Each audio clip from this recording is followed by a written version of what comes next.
Good morning and welcome everyone to our webinar this morning on protecting your business, best practice for preventing employee competitors. My name is Rebecca Wood and I'm a practice group leader in LegalVision's disputes and litigation team, and I'm joined today by my colleague Estelle Nam, who is a practice leader also in our disputes and litigation team. Now, before we jump into the main part of the webinar, I'm just going to cover off a quick number of housekeeping items. Firstly, we're going to be recording today's session and you'll be emailed a copy. So if you miss anything, you'll have the chance to go back and look over it again later. We're going to be addressing some of your questions at the end of the webinar, so please submit your questions in the chat box and we're going to try and address as many of them as we can. Finally, there's going to be a survey at the end, and so we'd really be grateful if you could share us any feedback that you might have. Also, all attendees today are eligible to receive a free consultation with us to discuss how we could help you with any of your employment needs or contracts. So all you need to do to request your free consultation is just provide us with your contact details of the survey that appears at the end of the webinar. So today we're going to be discussing what you can do to protect your business from employee competitors. We're going to cover a range of topics, including what to include in your employment contracts, some practical tips on the protection of your confidential information and intellectual property, what you can do in terms of workplace and IT surveillance, creating information barriers and limiting access to sensitive and valuable information, what you should do when an employee resigns, and how you can take steps to enforce restraints. As I said earlier, we're going to be answering some of your questions, so please add your questions throughout the webinar using the chat functions and we'll get to them at the end. So firstly, I'm going to be covering the sources of employee obligations. So the obligations of your employees can be derived from a number of different sources. So firstly, there's the express terms of the contract of employment, such as an express confidentiality clause or a post-employment restraint of trade. Common law duties also exist, which can supplement what's in the terms of the contract. So, for example, there's a duty of loyalty, which requires employees to act in the best interests of their employer and not engage in activities that would harm their employer's business. There's also a duty to act with reasonable care and skill, which means that employees are obliged to perform their duties properly and follow reasonable instructions. There are also some statutory obligations, such as the duties found in the Competition and Consumer Act and the Corporations Act, if the employer is a company. There's also an equitable duty of confidence. And so there's an equitable right that you can enforce to keep certain confidential information confidential. Now, there's also some fiduciary obligations in some cases. So an employee may owe fiduciary duties to their employer, especially when they hold positions of trust or senior management roles. So fiduciary duties require an employee to act in good faith and in the best interests of the employer. They need to avoid conflicts of interest and not profit personally at the expense of their employer. Now, look, the first key step in terms of protecting your company from competitor employees is to make sure that you're able to enforce the obligations through a fairly and carefully drafted terms in your contract. Now, Estelle is going to run through some of the key matters that you need to consider when drafting an employment contract. So handing over to you, Estelle. Thank you, Rebecca. So as Rebecca said, it's important to include carefully drafted restraint clauses in your employment contracts. So there are two types of restraint clauses, non-solicitation and non-compete. Restraint clauses prohibit employees from soliciting customers, soliciting employees, and working for a competitor. Why do we need restraint clauses? So as a business, you invest time and money developing proprietary information that gives you a commercial advantage, building a client base, establishing a network of key suppliers and stakeholders, recruiting, training, and retaining high-performing employees. So your business could suffer greatly if one of your employees decides to leave and establish an identical business to yours, actively pursue your most valuable customers, or recruit your highest performing employees. And in Australia, without a restraint clause, you can't stop that employee from engaging in a competitive conduct. So what should you include in restraint clauses? Restraint clauses must be drafted carefully, having regard to the case law. So when challenged in court, a restraint clause is generally unenforceable unless the employer can prove that the clause is reasonable, does no more than to protect the legitimate interest of the employer. So I'll give you examples of unenforceable restraint clauses. Restraining an employee from approaching all of your customers. It's unreasonable to expect an employee to know all of your customers, including past and present. But if the clause simply prevents an employee from approaching only the customers that the employee had direct dealings with in the last 6 to 12 months of their employment, the clause is likely to be enforceable. And another example is restraining an employee from working for a business in the same industry for 3 years from the date of termination. This is considered, so 3 years is considered too long. It's also unreasonable to expect an employee to leave the industry and find a job elsewhere. Instead, an enforceable clause would prevent an employee from working for a direct competitor for a period of 6 to 12 months. And what's considered reasonable duration of the restraint period depends on the seniority of the employee, how intimate they were with key customers, and their salary. 6 to 12 months is considered reasonable for most mid to senior level employees, but a longer period may be considered to be acceptable for senior executives. So as you can see, it's important to tailor the clause to each employee. Courts will not fix or amend unreasonable restraint clauses. If any part of the clause is considered unreasonable, courts will strike out all of the unreasonable parts of the clause, in which case you're likely to be left with no protection. And separate to restraint clauses, you should also include clauses protecting confidential information and intellectual property. Employees who become competitors usually steal customer lists, documents, and information that will make it easier for them to service those customers. For example, in the case of software companies, employees may steal source codes or ideas. In the case of consumer goods companies, employees may steal product ideas, information on new product launches, and marketing strategy. If your business relies heavily on trade secrets to derive income, you should consider making your employees sign a confidentiality deed. It's also important that you have a clause clearly stating that any intellectual property developed by your employees during their employment belongs to you. This is because, by default, intellectual property belongs to the original author. So the starting point is to identify the information that can be protected.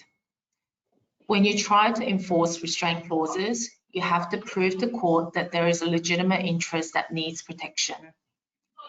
Often this is confidential information, usually trade secret, valuable information that gives the business competitive advantage.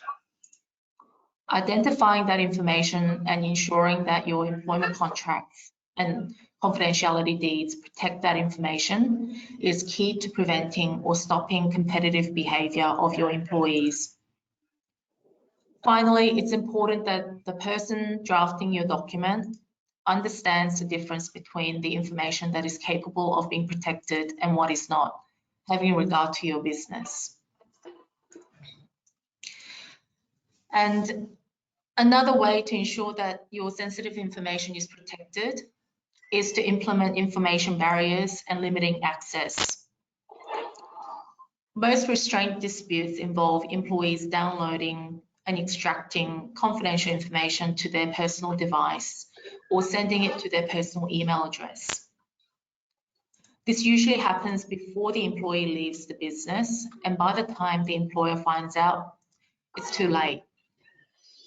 So we recommend that you conduct regular IT surveillance, random email audits to ensure that your employees are not misusing confidential information. And if you don't already have workplace surveillance and IT monitoring policy in place, you should work with your lawyer to develop and implement that policy.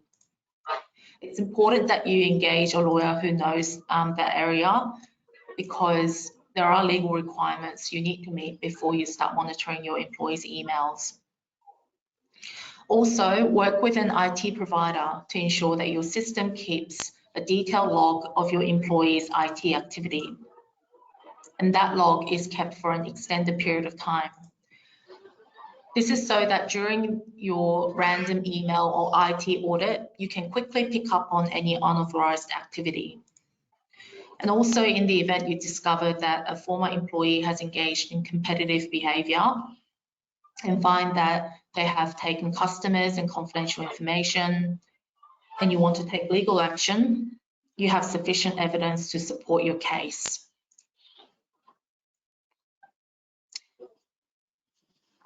So you should also set limits on what employees can access on your system. Consider having multiple access levels and privileges, and setting up information barriers between different teams and sections of the business. Employees should not be allowed to have unrestricted access to information.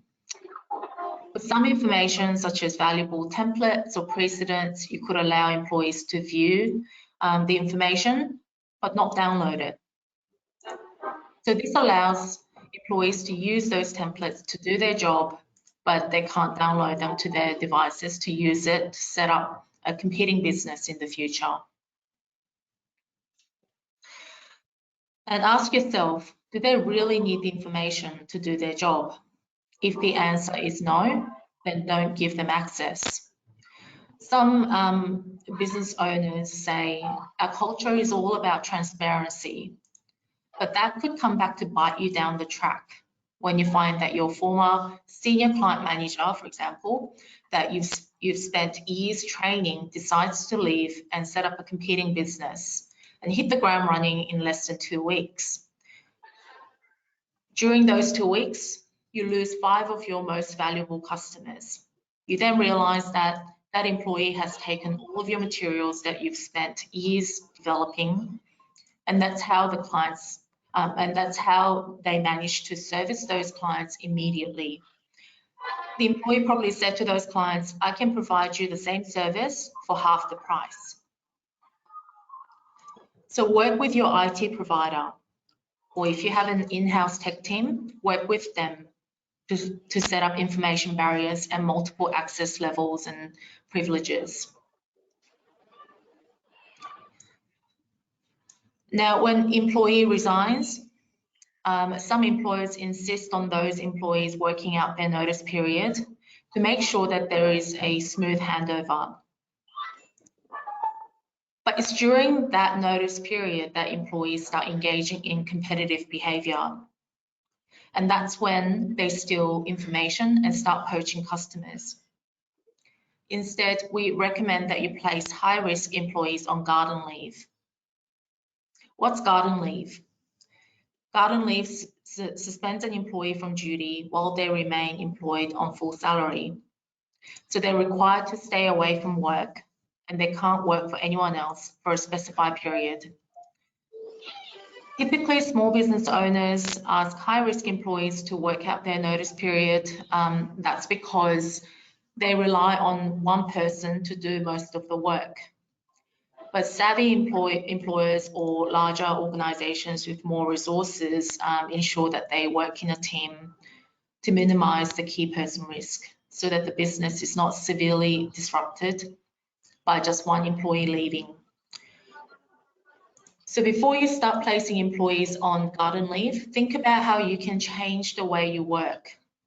Ensure that work is evenly distributed and information and knowledge is shared across the business. And what should you do during garden leave? You should immediately collect all of the employees' work devices and suspend their IT access. Conduct IT audit to ensure that the employee has not misused confidential information. This is so that if you find that they've misused confidential information, you can act on it quickly.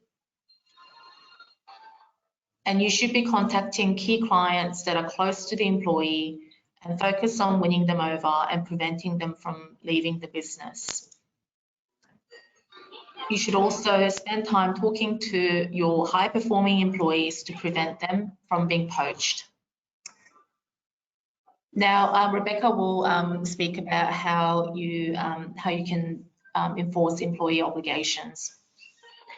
Great, thanks, Estelle. And I just also will add to some of the comments that you've made in relation to setting up information barriers and limiting access, the importance of regular IT surveillance and monitoring. Now, that might not, that's also could be really useful information when it comes time to actually enforce your employee obligations, because that's the key evidence that you'll need to show that, for example, your employees had particular access to certain confidential information and documents, that they downloaded them onto their laptops and when, or that they had particular access to client files and information. So, it serves some very important purposes and should, is definitely a worthwhile investment. So, there's a couple of scenarios where you might need to take steps to enforce employee obligations, and certainly these are based on the examples that come to us, typically on a day-to-day basis. So, you've identified that your former employee is disclosing or using for their own benefit or the benefit of a new employer your confidential information or intellectual property. Or your former employee has commenced work for a direct competitor or setting up a new business in direct competition with your own. Or you've identified that your former employee is going around poaching your clients, potential customers or other employees. So what do you practically do when you have to face one of these scenarios? Firstly, it's act quickly, and I'll come back to this, the need to act fast in a moment. But firstly, it's sending a letter of demand. So a letter of demand should be sent, and this is something that your lawyers can help you formulate, which is a letter that will set out the obligations under the employment contract. Now, if your employer, if the company or the employer is actually a company under the Corporations Act, then there's certain obligations under the Corporations Act that will apply to the employee conduct. So in short, the letter should be setting out, what are the key obligations under the employment contract and any other relevant laws and a common law. Identify that there's been a breach of a restraint of trade or misuse of the confidential information. That's very important to identify what that confidential information is. Secondly, the letter will also require the provision of undertakings. So an undertaking is kind of like a contractual promise. And the undertakings will essentially be a promise that they will continue to comply with their employment obligations. It will confirm that whether or not that they've got copies of confidential information, and if they have, that it's been destroyed, that they will continue to be mindful of their obligations under the Employment Contract and Corporations Act, and that they're going to cease any competitive behaviour. Now, you might also consider issuing a similar letter to a new employer of your former employee, and this might be particularly important where you're aware that your former employee has taken across confidential information, and so it's now being bled into the system of the new employer, and alert them to the employee's obligations under the employment contract and request that the company to also provide undertakings that they will not induce their employee to breach their undertakings under the original employment contract. So you've sent a letter, you've requested undertakings, and you've either got an unsatisfactory response or no response at all. Well, what's the next step? Now, that might be court action. So if the employee fails to comply with the demands in your original letter, it's important to decide whether or not you can commence court action. And getting some good advice as to the prospects of your claim will be important at this stage. Now, ordinarily, the first step in a court proceedings of this nature is to obtain an injunction. So this involves filing an urgent application to seek orders from the court that the former employee is prevented from engaging in the competitive behaviour. Now, like I said before, this is a fairly time-sensitive matter. You have to act quickly. Now, if you don't, you must act quickly because essentially one of the key elements that the court will look at when deciding whether or not to grant an injunction is whether or not you're going to suffer, in terms of the employer, will suffer irreparable harm that can't be compensated by money. So the longer you leave it, the more difficult it will be to the court to justify that the injunction is necessary. Because if you wait too long, the harm's already been done, and therefore potentially you could be compensated by money, and the conduct can just continue. So it's important to act quickly and I guess really decide whether or not you want to commence court proceedings if you don't get the answer that you want from that letter of demand. Now, restraint claims, let me just take a sip. You know, restraint claims are not easy to run and certainly, you know, not cheap. And it really depends on how complex your intellectual property or your confidential information is to you and your business in determining whether or not it's important to engage lawyers to, you know, to take the next steps. And it's really important to engage lawyers that actually understand the way that your business works. A lawyer that understands your business can save you a lot of money and time. And time equals money when you're dealing with lawyers. So your lawyer will need to be able to convince a judge that your business is under threat and that it requires urgent protection from the court. And to be successful to do that, your lawyer really needs to understand how your business works and why the restraint or the protection of your confidential information is so commercially important to your business. So by engaging a lawyer that understands your business, you can be saving days of work that you might have to be spending explaining the why, you know, what your business is and what it does to your lawyer. There's some, you know, there are some alternatives to litigation. Alternative dispute resolution options include arbitration or mediation, and both options can serve to minimise the time and cost associated with litigation. Now, it might be very well in the parties' best interest to settle the matter out of court, and particularly having regard to, you know, the commercial viability of litigation and/or the reputation fallout for either of the parties involved. The benefits of engaging alternative dispute resolution processes is that you might be able to reach a compromise or some form of agreement much quicker to help minimise the impact on your business. Even though it's important to move quickly to try and get an injunction, it's important to remember that this is going to only be an interim injunction. So you could be still up for a year-long or more fight in the courts to get that final order for a final injunction. So the purpose of getting that quick and interim injunction is to safeguard the subject matter of the dispute pending a final determination of the matter at the outcome. So what do you need to consider when thinking about litigation? So when you're considering litigation, you need to be confident that any post-employment obligations are reasonable and likely to be enforced by a court. So this is when we circle back to some of the things that Estelle has been talking about earlier in this webinar. It's important to make sure that the restraints that you want to enforce are reasonable. The courts are primarily concerned with the question of whether there's a balance of public policy and protection in the interests of the parties. Concerns, you know, of the parties' concerns warrants, you know, any obligations being upheld. So the court will rarely enforce an obligation that imposes limitations that are disproportionate to the business interests being sought to be protected.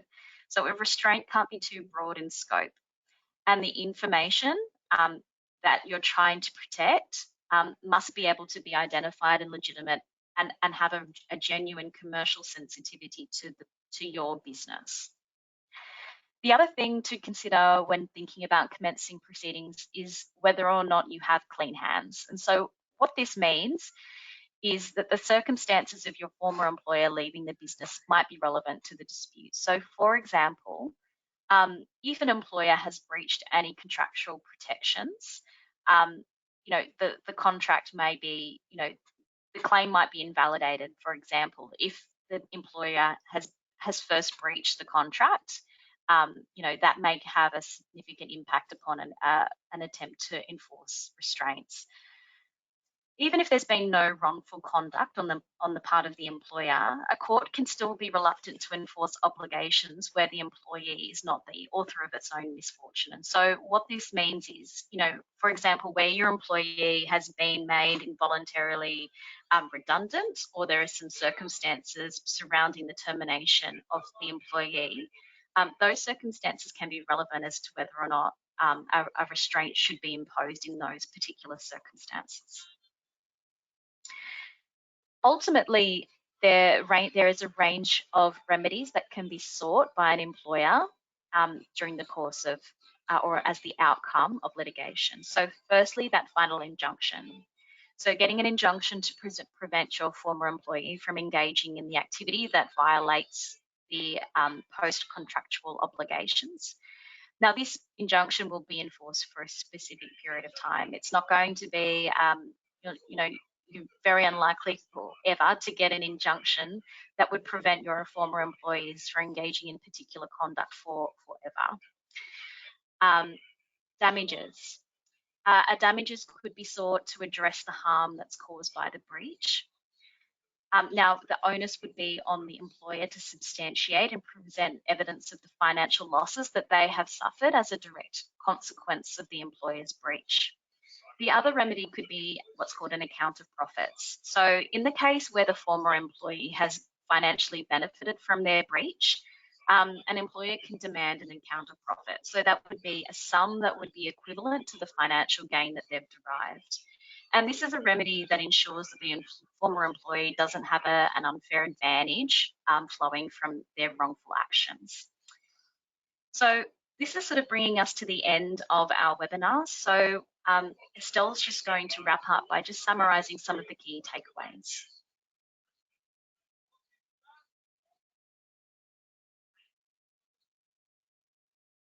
Oh, Estelle, I think you're on mute.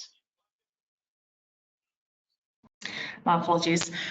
So in summary, you should start by getting your employment contracts reviewed and updated by your legal advisors to ensure that your business is protected. Your legal advisor should review whether post-employment obligations such as confidentiality deeds, non-compete and non-solicitation clauses are enforceable. These contractual provisions help safeguard sensitive information, intellectual property and client relationships. And also consider tailoring contracts to each employee. A one-size-fits-all approach is not going to work. It's not a good strategy. It's important to consider the unique risks associated with each position within the organisation. And you should also ensure your employees are aware of their obligations. Consider regular training and highlight the importance of protecting the business's confidential information and intellectual property. You should also consider implementing good employment HR practices. Disgruntled employees are more likely to disregard their obligations to the company. So ensure that they're identified early and address the issue. Implement strategies to ensure your confidential information and trade secrets are protected. So like we discussed earlier, limit information access and maintain access logs, conduct regular security reviews, be vigilant in protecting your business's confidential information and intellectual property. And managing outgoing employees by conducting exit interviews and developing strategies to improve culture. Exit interviews also identify high-risk employees so that you can act quickly before damage is done to the business. And finally, if you think a former employee is in breach of their obligations, take swift action, get legal advice and move quickly. So now that concludes the main part of our webinar. You might find a fact sheet on non-compete clauses useful, so you can download it via the handout panel or by scanning the QR code on the screen. And also, we also have an upcoming event that may be of interest to you. Our next webinar is on protecting your brand from ID to commercialization. It's going to be held on Thursday, 17th of August. So now we're going to answer your questions shortly. While you submit them, Rebecca will tell you about our membership. Thanks, Estelle. So look, LegalVision has a unique membership offering, and it's a very cost-effective alternative which covers your business as usual needs. So for a fixed monthly fee, you can not only receive cost certainty, but all-inclusive benefits, which can include unlimited document review, which would include reviewing your employment contracts, unlimited consultations, which means that you can book in as many meetings as you like to discuss your employment-related questions or any of your other business as usual needs. You can talk to our lawyers, including franchising, corporate contracts, etc., just depending on your business needs. Your membership offers also unlimited trademark registration, and all of this for a monthly fee with the option to purchase extra credit, which can be used towards complex matters and ongoing disputes, which are charged at an hourly rate basis. So now we're going to answer some of your questions. Thanks for submitting them. We're going to try and cover as many as possible. So firstly, we've got a question here. If employees are also shareholders who have similar non-competition duties to the company by virtue of that relationship, does that change the position for the company significantly? Estelle, I'm just going to throw that one over to you. Thank you. So if you have restraint clauses in both the employment agreement and the shareholders agreement, yes, they're both enforceable. So courts are more willing to allow more restrictive clauses on shareholders than on employees. So if you have an employee with equity, then it's important that you include restraint clauses in shareholders agreements, so that you get that extra layer of protection, which might not be enforceable under for employees. Okay. This question's come up a couple of times, but can a non-compete clause restrain former employees who are overseas remote workers? Estelle, I might throw that one to you as well. Yeah. So if the agreement covers both jurisdictions, so where the employer is located and where the employee is located, the clause is narrow enough to only cover direct competitors for a reasonable period, yes, that will be enforceable. So this comes back to the general principle of reasonableness. But you might face difficulty trying to enforce that restraint against the employee located in a different jurisdiction. So it's something that's the challenge that we have in the legal system. Yeah. So next question. Yeah, so look, I've got one and I'll cover this one. So it's, how does an employee definable between the software products that they develop for themselves from the software they develop as a consult or a company? So, you know, we generally see this a lot in the IT space where you might have an employee that's, you know, working for you, but they might be doing some consulting or freelance work on the side as a bit of a side hustle. So, you know, for employees, there's a few things that you should be mindful of, and that's, you know, being aware of your employment obligations. So review your employment contracts and any company policies.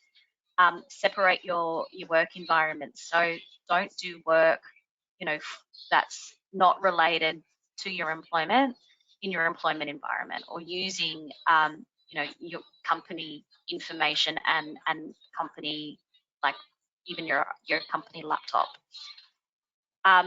It's better to seek permission from your employer, so you can avoid being in the situation of being, you know, in conflict.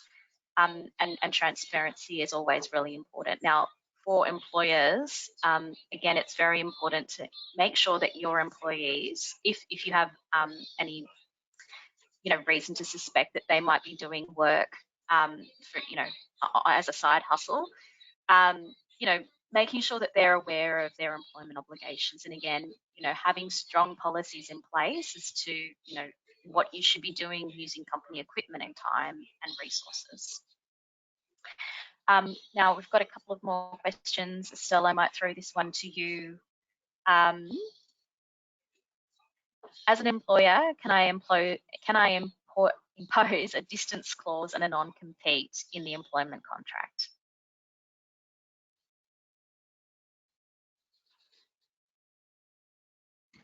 Sorry, I missed it, Rebecca. Can we repeat the question? Yeah, can you impose a distance clause and a non-compete in the employment contract?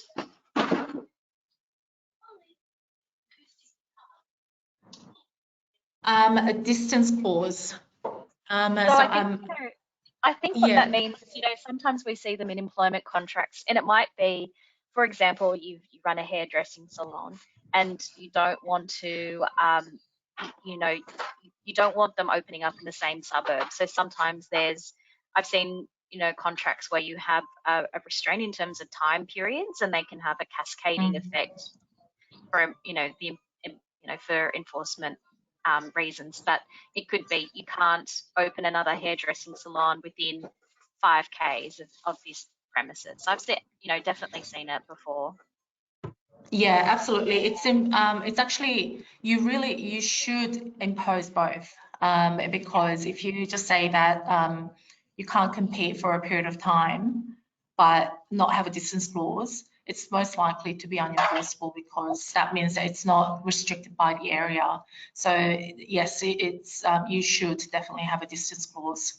So we call that restraint area. So yes. Yep. Okay. I've got a question. Is there anything you can do as an employer if you have zero of these barriers in place and there are no agreements in place? Well, firstly, the terms of the express terms of a contract, are your starting base for enforcing employee obligations. As I said at the beginning of the seminar, there's certainly some implied obligations that come from common law, and there could be some obligations that can be imposed under statute. But I would be recommending you get those agreements in place, because that's the best place.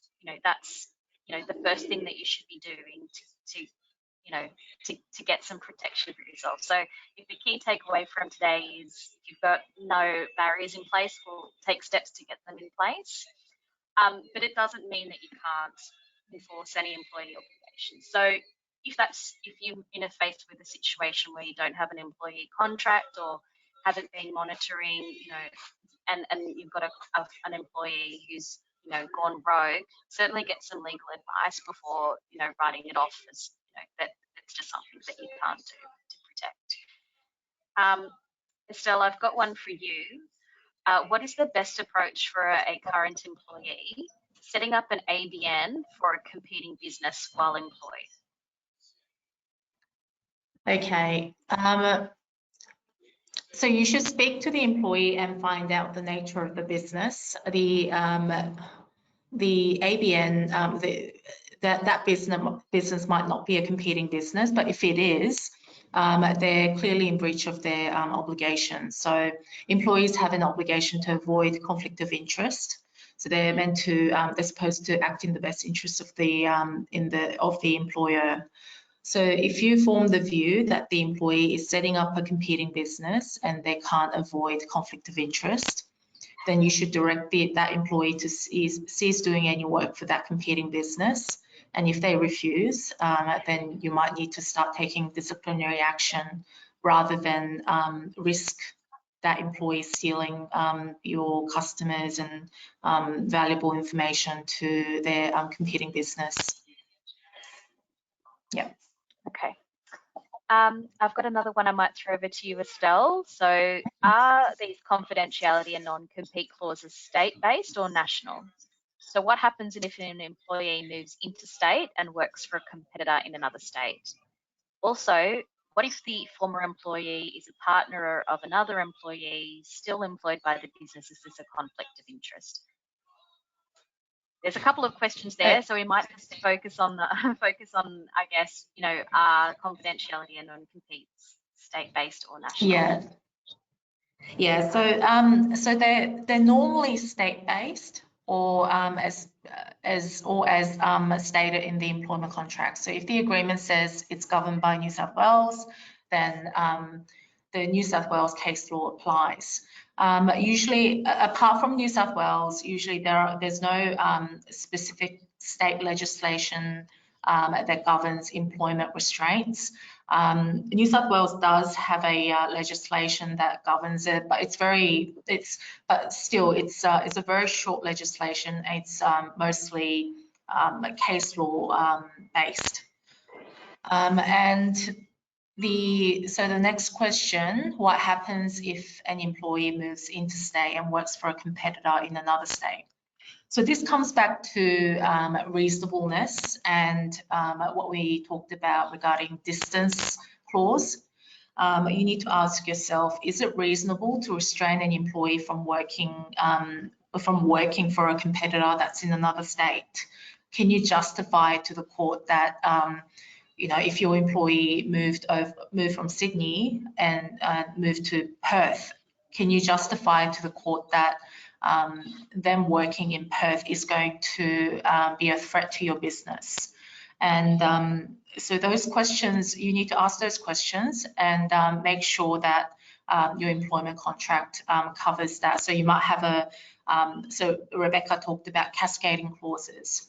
So the clause might say the employee is prevented from working across Australia, which is in most cases that's too broad. You're basically stopping that employee from making a living for themselves. And the next one might be, if that's unenforceable, then New South Wales. If that's unenforceable, then Sydney CBD. So generally, it will be very difficult to stop an employee from moving interstate and work for a competitor, unless there are really good reasons why you should be able to enforce that. And the last question about former employees, a partner of another employee, is there a conflict of interest? This depends. If the employee, if there's any risk that the employee might be discussing confidential information with their partner, which they're not supposed to anyway, then that you need to think about whether that could be a threat to your business. But generally, no. They're not supposed to disclose confidential information without your consent in any event. So that should be made clear in the employment contract. And another good practice to adopt is to have employees sign a declaration of conflict of interest regularly, so that you're aware of what's going on and identify high-risk employees early. Yep. Great, thanks, Estelle. Look, we're running out of time. I'm just conscious of wrapping up because I'm sure people have got lots on that they need to get to. I'm going to just answer one final question, but if we haven't addressed your question, please take up the opportunity for a free consultation, because I can see that some of them are quite specific, but they're all great questions, and we'd love to try and address them if we can. So please, give us your information for a free consultation. But I'm just going to address this last question because it's come up a couple of times. Can I protect my IP if I use subcontractors? So certainly. And again, it's really important if you're engaging subcontractors to make it very clear, and to impose upon them confidential information obligations and the similar obligations that you would impose upon your employees. So certainly, approaching your engagement of subcontractors should be, considered in the same approach as to how you would engage an employee.